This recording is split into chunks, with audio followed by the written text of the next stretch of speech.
As things come to a start, the year 219 BC comes to its end with a cacophony of chaos as the Egyptians attack the Greek fleets and lose, the Dacians dare to besiege Campus Yazyges, and another man with drill master tries to present themselves as a suitable betrothal.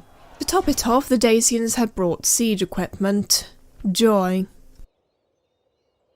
It appeared that Philotas's timing and Greek planning were impeccable as he made it to the mouth of the valley that separated the Gaul from the Greeks, and successfully blocking the way of a large Gaul army that would have no doubt wreaked havoc on the relatively undefended north. In the east, Damian the Spy infiltrates Mazaca. The Cappadocian cavalry would be an interesting unit for the Spartans to face off against. Hero follows along shortly and besieges the city, and although Damian may have done good work in opening the gates, rushing the epic stone wall did not seem like the wisest decision. It would be better to wait for siege towers. Finally, after years of sailing, Xanthippus finally makes it to the eastern shores. His next task would be to capture Nicomedia, and despite being in new lands, there weren't any exciting mercenaries. To the south, Dymas' siege towers were ready, and Antioch would be the next in the line of many cities to feel the wrath of Greek power. The city had a good mix for its garrison, though those chariots would have little luck against the Spartans. A single tower with a team of Spartans and archers approached the blind spot of the walls of Antioch, overlooking a squad of chariots. The tower makes it to the wall and the Spartans spill out from the tower, meeting no opposition as they march towards the nearby city gates, the chariots on the ground unable to do a thing to stop the encroaching Greeks. The Egyptians wouldn't be handing over control of their city that easily. Slingers would be the next obstacle for the mighty Greek soldiers to face. While the half-naked slingers fell easily beneath the Spartans, the Greeks' cloth-laden bodies did little to protect them from the hundreds of stone bullets that flew at them at hundreds of kilometers per hour. But through persistence and time, as well as possibly breaking the Egyptians' attack cycle, the slingers would fall. One even going as far as to literally fall to his own death by leaping off the city's walls instead of meeting an horrible death by Spartan. The rest of the slingers did not prove to be a challenge, and the Spartans cut them down with ease until eventually the gates and walls were firmly under Greek control. The Egyptians were an odd bunch by the seams of it, seeing that tucked away in the corner were several horsemen trying to recreate Selfnir, the Nordic eight-legged horse of myth. Intrigued, a unit of hoplites got closer to observe, but they spooked the cavalry and sent them scurrying, perhaps embarrassed about being caught. No matter, their embarrassment would not last for long, as the Spartans would take care of them. The Spartans took down 3 of the horsemen, and the 4th was content to sit behind the Greek line, perhaps trying to communicate with his fellow soldiers, or even drawn in by the bright red of the Spartans' tunics. Chariots would try to flank the Greeks, but the Spartans were ready and waiting, easily poking holes through the chariot's chassis. His courage bolstered by the nearby chariots, the desert horseman strikes out against the Cretan archers that had been to that point peacefully walking by. He would be quickly struck down in retaliation, as the chariots in their panic state would force their way through the lines of hoplites. Not that any of them would make it back to the plaza alive. The fight to the plaza was not too difficult, though many hoplites did fall on the journey. But either way, the Spartans were spilling out into the centre of the city, surrounding the remaining Egyptians of Antioch. The Egyptians' own spear units stood helpless against the onslaught of Greek hoplites, seeming to melt away at the touch of Spartan steel. The Egyptian commander would be the next to test the Spartans' might, but alas, he was stood upon a chariot, and while he may have knocked down some Spartans, his death came so quick some men had blinked and missed the event. With their morale now surely shaken, not many Egyptians remained to defend Antioch. The Spartans surrounded the desert axemen, boxing them in and cutting them down with their spears.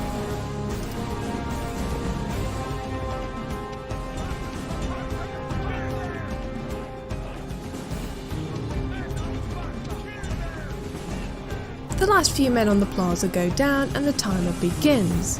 And with the last Egyptian unit of Antioch bugging out a street over, the city eventually falls to the Greeks.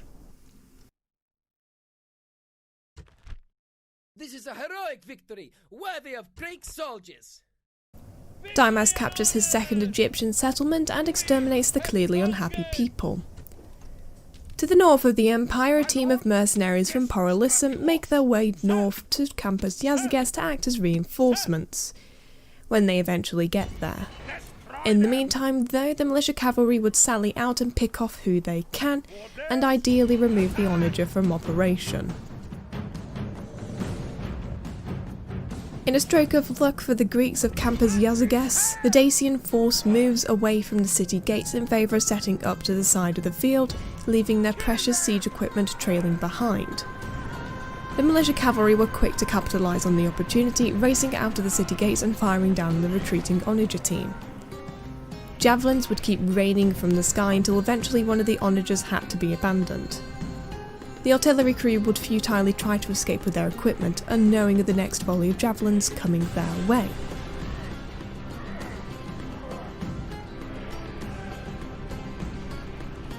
They would fall until eventually the last man remained, though not for long.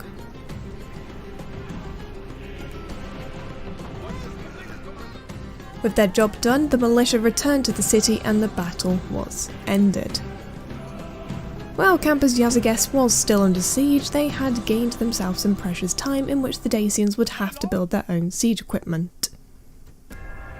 The summer of 218 draws to its close and the Gaul attack Philotas in the valley. The Gaul outnumbered him, but a majority of their force consisted of warband.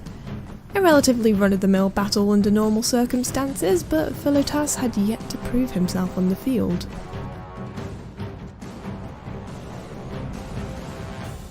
The organised ranks of the Greeks were a stark contrast to that of the Gaul that emerged out of the tree line.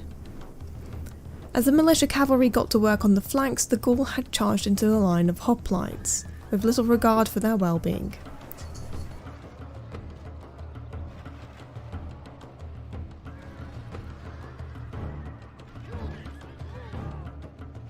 Many of their rank would break and run, including the cavalry that had taken command for this battle.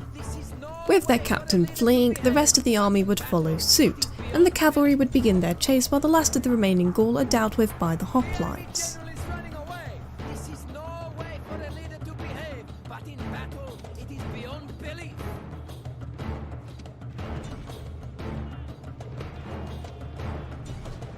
The last few Gaul were almost driven from the field, cavalry hot on their heels, and the call of surrender was duly ignored.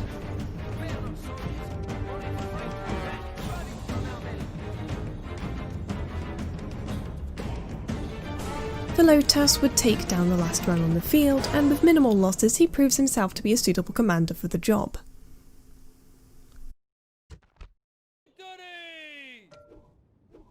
With the Dacians clearly not leaving well enough alone, Ducetius of Cos had been travelling north from Apollonia for Campus Yazyges, and with the settlement no longer under siege, the mercenaries returned home to Porolissum. In the east, Xanthippus was ready to capture Nicomedia, and much like the rest of his family, he forgets to send the spy in first.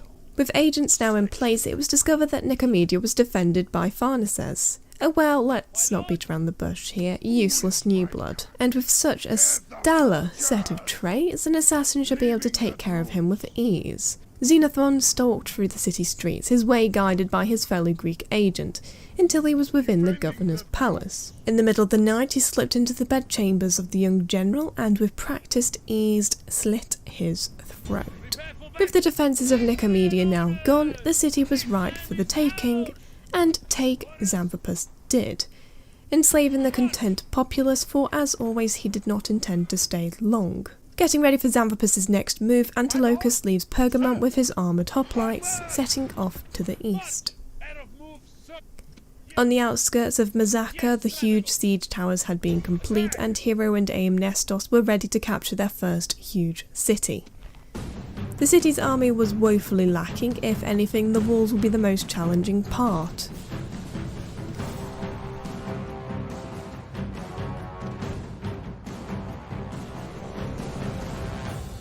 A single massive siege tower makes it to the wall with no opposition, and the Spartans begin to scale up the mighty tower. Siege towers are at the walls. Now the real fight begins. Men of Sparta. With much anticipation, the drawbridge goes down and Spartans flood onto the walls with ease, and with nothing stopping them at all, they make for the city gates.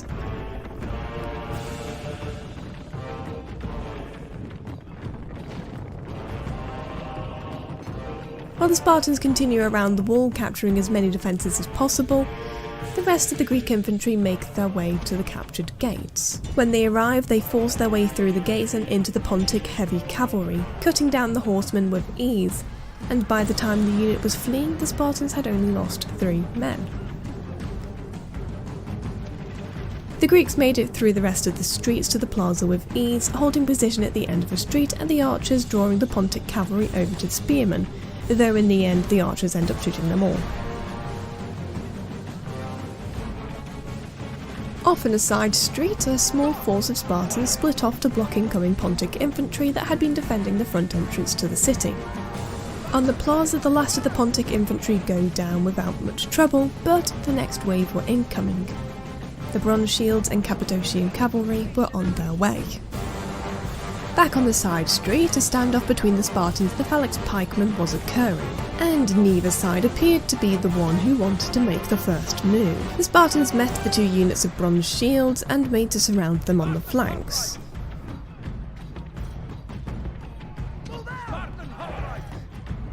The phalanx pikemen were the first to give, and while they may have had the first move, it gave them no advantage in the end. On the plaza, the Spartans began their push through the 2 Pontic units, the tips of their spears digging into unshielded sides.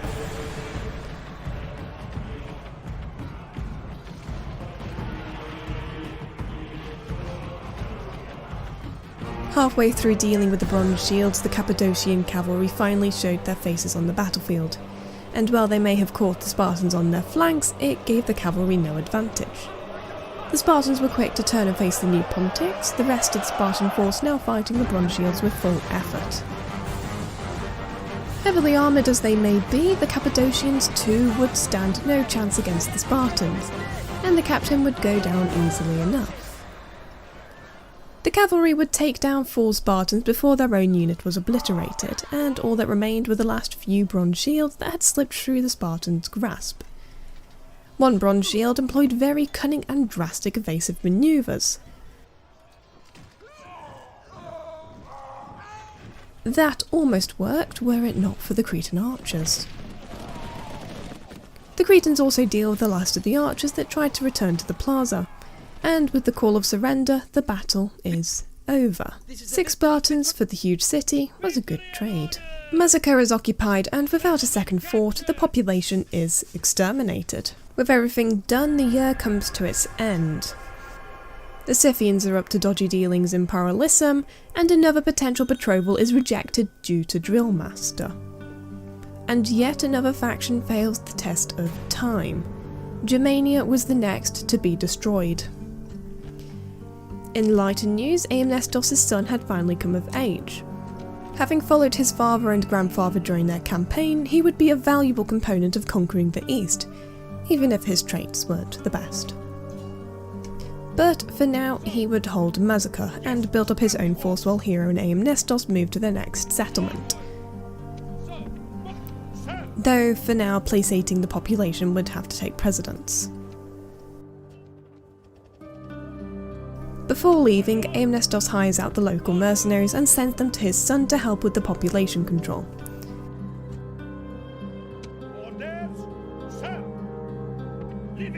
He rejoins his own aging father and they continue down the valley. Ancyra was Xanthippus' next target of conquest. As such, his agents scouted out ahead. The spy infiltrated the town with ease and found it teeming with basic infantry, though the occasional elite was thrown in too. More interesting was the family member available for potential assassination, and with a 95% chance of success, it would be foolish not to take the chance. The assassination was a success, and a unit of heavy cavalry was removed from the town. With the agent work now done, armies could now start to move, Xanthippus to capture and Antilochus to occupy. There were no new mercenaries to grab Xanthippus' attention either. He held on to the hope for war elephants after hearing about it from his younger brother. Summer comes to its end and Antilochus and Xanthippus continue their journeys, one making it to the town before the other. The gates were wide open and ready for invasion, and it truly would be rude to reject such an invitation. A unit of basic infantry had filled the spot of their former commander. If anything was to be a concern for Xanthippus, it would be the onager.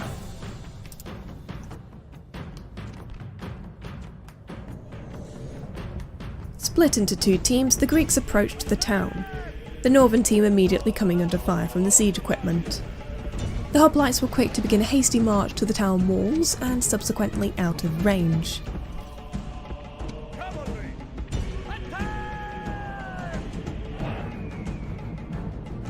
The militia cavalry raced ahead to fire down on the onager crew. To the west, the approach was going a lot smoother. Next to no resistance stood before them, the archers taking out any who did. The militia had whittled down the onager crew, but still enough remained to operate the machinery. A few more volleys of javelins would fix that problem though.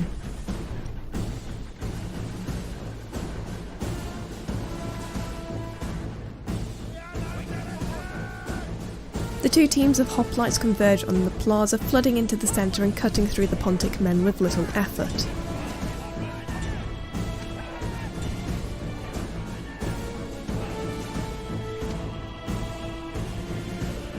The captain goes down, and all that was left was to mop up the remaining few men that lingered within what was definitely now a Greek town. Xanthippus lost 200 men, but with those losses came experience. 4 out of his 5 archers now had silver chevrons, and his armoured hoplites were getting close to that point too. With such a tiny population, there was not much point doing anything with the people of Ancyra.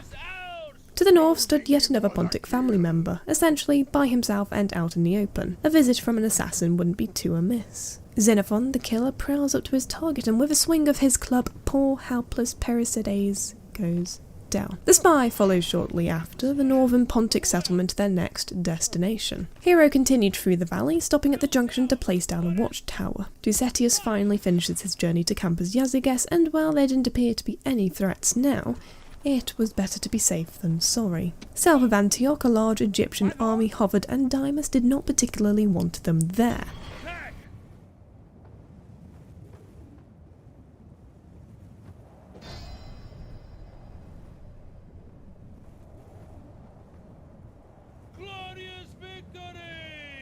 With some moving of peasants from Tarsus, Antioch was content enough for Dymas to pursue.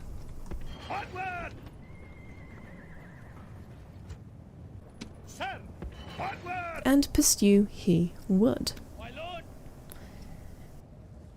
Both commanders appeared equal in both skill and numbers, but Dymas clearly held the advantage with 4-to-1 odds in his favour. Amasis also fielded an interesting army with a good mix, though heavy on the spearmen, as well as having a unit of onagers, as seems to be the trend in the east. Either way, on field, onagers had been dealt with before, and they shall be dealt with again. The Egyptians would foolishly reposition themselves on the field, favouring the slightly elevated back corner and leaving their onagers to trail behind, ripe for the militia cavalry to pick off. The rest of the Greek force moved to directly face the Egyptians in their new position, and the cavalry, now out of javelins, returned to the back of the formation, ready to act as the clean-up crew. For now, it was time for the war elephant's debut. Stepping around the flanks of the Egyptian line, the elephants charged right into Amasis. The archers riding upon the great beasts, firing down on all below as the elephant's tusks galled cavalry.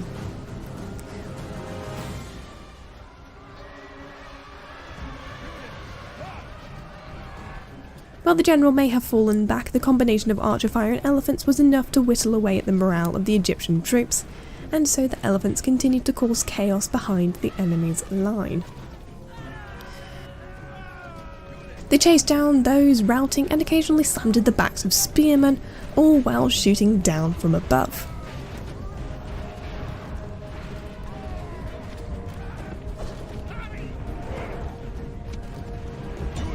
Eventually the cavalry come in and mop up the last few units on the field, and with that Dymas had defeated a somewhat large Egyptian force with more or less just elephants.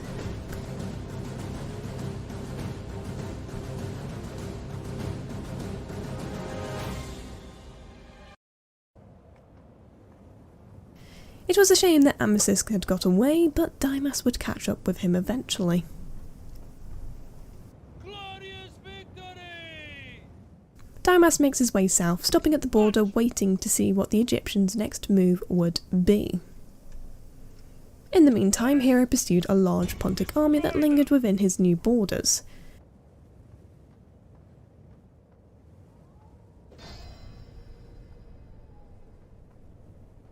Pushing them further into the valley. Glorious victory! A solid mix of troops, yes, but they had nothing that would save them from the Greek general of legends. Although they would get to live yet one more season. Summer comes around once again, and with the changing of seasons, Xanthippus was ready to leave Ancyra and head north following his agents. Antilochus, before moving into the vacated town, hires the local mercenaries, sending them north to Nicomedia to ward off the approaching Pontic force at the border, lest they get any ideas. With nowhere else to run, Hero, being as cunning as he was, forced Asander into battle.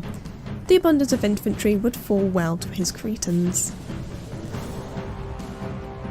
The two armies had lined up before one another, their archers firing down upon each other, though the Greeks were most certainly finding more success there. But the display of Greek might was too much for the cowardly Pontic general, and despite being backed up against a mountain and fighting to his death, he and his army runs away. Hero had lost 15 men overall, but had gained himself an easy victory, though he did feel as though he had been cheated out of a decent battle. Asander retreats to the north and back into Pontus territory. Hero then considers his next move. His gut instinct was to travel south and help Dymas, but most of Asander's force had gotten away, and it would be very irresponsible of Hero to leave him standing.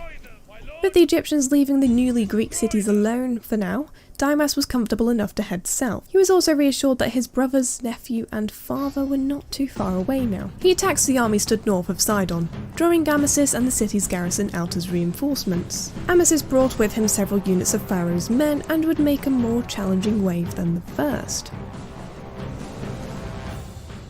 A rain of arrows were the heralds of the war elephant's arrival, and when they came close enough, the elephants charged through the desert axemen and into the peasants, doing a devastating blow to both their numbers and morale. The elephants continued to cause chaos behind the Egyptians' ranks, while the Greek infantry slowly advanced. The chariots, acting as a commander, raced ahead of their spearmen and straight into the line of Spartans. They attempt to flee, but it was too late. With a quick jab of a spear, the general of the first army goes down. All the while, the army of Amasis steadily approached from atop of the hill. The elephants tried to take down those who flee and the remaining infantry, but the Egyptian archers had turned their attention to the great beasts and had started using flaming missiles. The elephants had almost reached the unit of Pharaoh's bowmen, but luck was not on their side. The elephants end up spooking and running amok on the field between a retreating and advancing army. The number of elephants steadily decreases as the handlers try to rein them in, all the while the Greek infantry deals with the last of the first Egyptian army. The army of Amasis had finally made it down the hill, and the Greeks marched to meet him, the Egyptian cavalry charging headfirst into spearmen. With the loss of their first army and their fleeing friends surrounding them, the second army does not last long, for they too break and run, and the cavalry take chase. The last two Pharaoh's men go down to militia cavalry, and the battle was won. Dymas had dealt a devastating blow to the Egyptians' power, and while he too had taken his fair share of losses, most of his elephants had actually survived.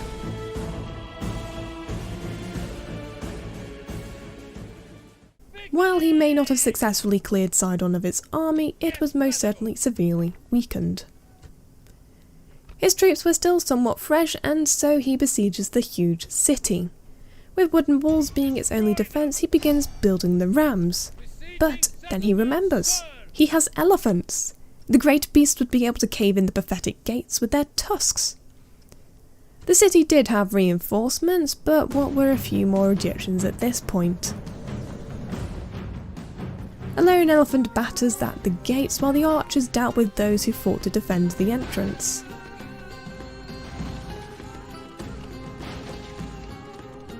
The gate breaks open and the invasion of the city could now begin.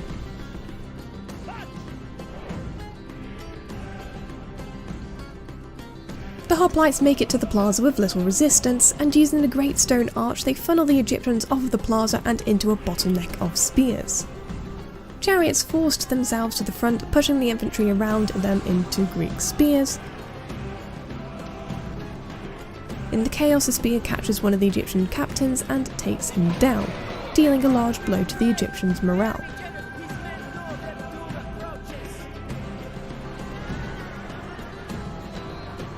Slowly but surely the hoplites push through the Egyptians, cutting down their men and making it onto the plaza proper.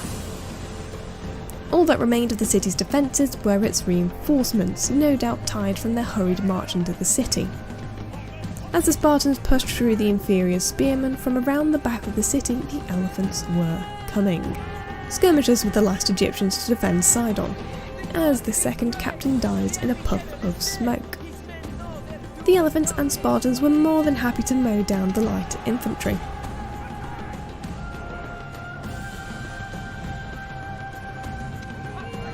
The last few slingers go down and Dymas had captured yet another Egyptian city.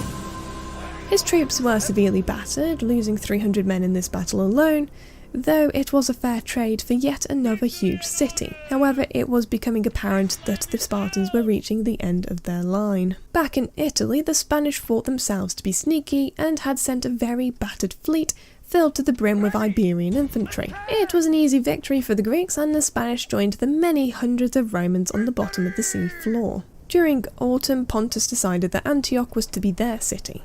Dymas resolutely disagreed, and while he and his force may have been unable to leave Sidon to reinforce, he could at least send mercenaries. Yes, strategos! Yes, strategos! Leaving the army! Forward! To the north, Xanthippus continues his travels, pushing back the small Pontic army and engages with the tiny force. Victory and honor! Prepare for battle! With militia cavalry on each flank, the Greeks picked off the Pontus men with ease from a comfortable distance. The front line quickly fell apart as each unit was decimated and sent running. All that remained were the missile cavalry and a single battered unit of hillmen. The archers dealt with the cavalry easily enough, and the hillmen were no challenge either. The Greek cavalry ride down the last men, and Xanthippus secures an easy victory under his belt.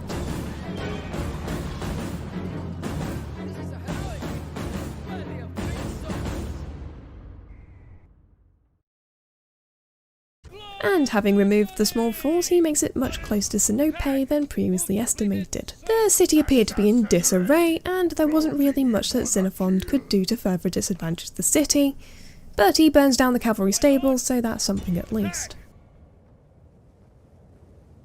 Hero pushes back Asander, and a quick visit from an assassin removes a secondary general in that army.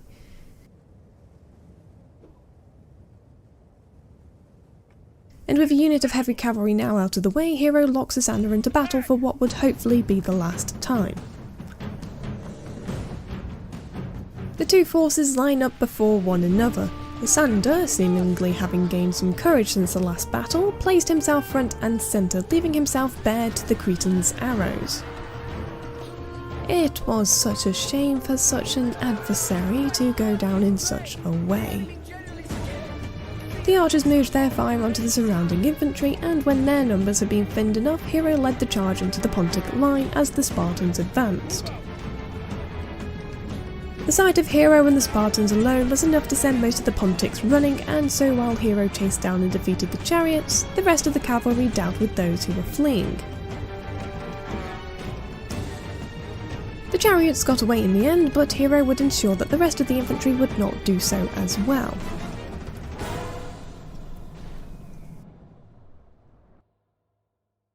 With Asander finally out of the way, Hero and Aemnestos can continue to capture more cities. Their next target, Little Hatra, the supposed Egyptian capital, to the south. His agents trail along behind him, trying to catch up. The year comes to its end, and the Egyptians decide to remind the Greeks of the weakness of their navy. On the lighter note, the mercenaries appear to have done their job in repelling the besiegers from Antioch.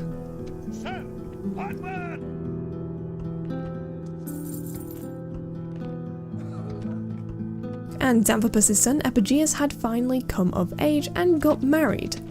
as did Xanthippus of Sicilia, but we don't care about him. Epigeus, it appeared, had the potential of becoming quite the commander. He had also inherited some of the fruity traits, and also took the of Sparta a little too seriously.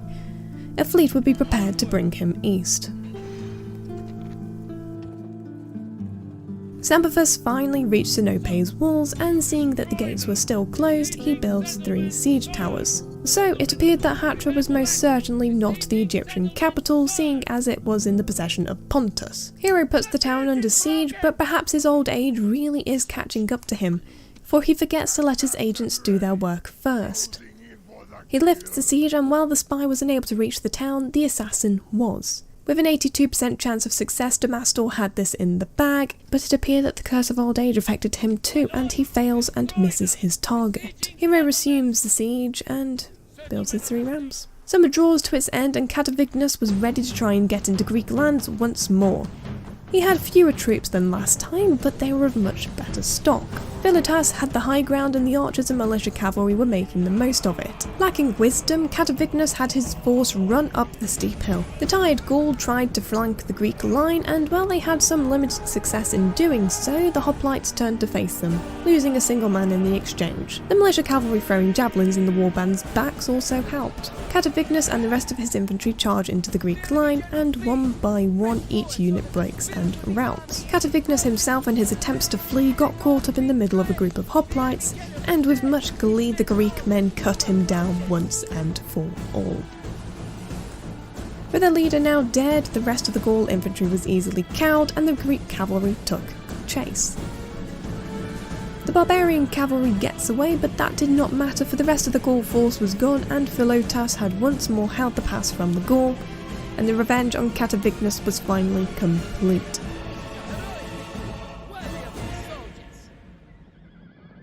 The celebrations would not last long though, for tragic news came with the first snowfall. Hero of Sparta, Hero the Conqueror, the attacker, the butcher, the killer, the cunning, the hero of Greece, had finally come to the end of his life. At the age of 71, Hero had passed away peacefully in his sleep, leaving Amnestos as the faction leader. As always, life finds a way to carry on, and perhaps Hero's spirit would manifest in his great-grandson Eurysthenes, firstborn of Epigeus. Speaking of the man, he travels from Athens and lands on the shore near the Temple of Artemis, where he hires the Cretans and Rhodian slingers. To the north, Philotas firmly places himself on the bridge that separated the borders. Back in the east, it was Nicodromos' time to shine. To the south, the Egyptians had put Antioch under siege, and with his uncle and father too far away to help, it was down to him to save the city. Forward! Selecting the hoplites and mercenary cavalry, he begins travelling south, picking up the Cretans from Tarsus and hiring a unit of Sicilian pirates. The Egyptian army wasn't strong, but there were certainly plenty of them. Hey there guys, thank you all so much for watching. If you enjoyed the video, consider leaving a thumbs up or even subscribing if you enjoy this kind of content. I'm sorry about the long gap between the videos, but as I've mentioned before, these videos do take quite a while to produce, so thank you for your patience. Thank you all again for watching, and I'll see you next time. Bye!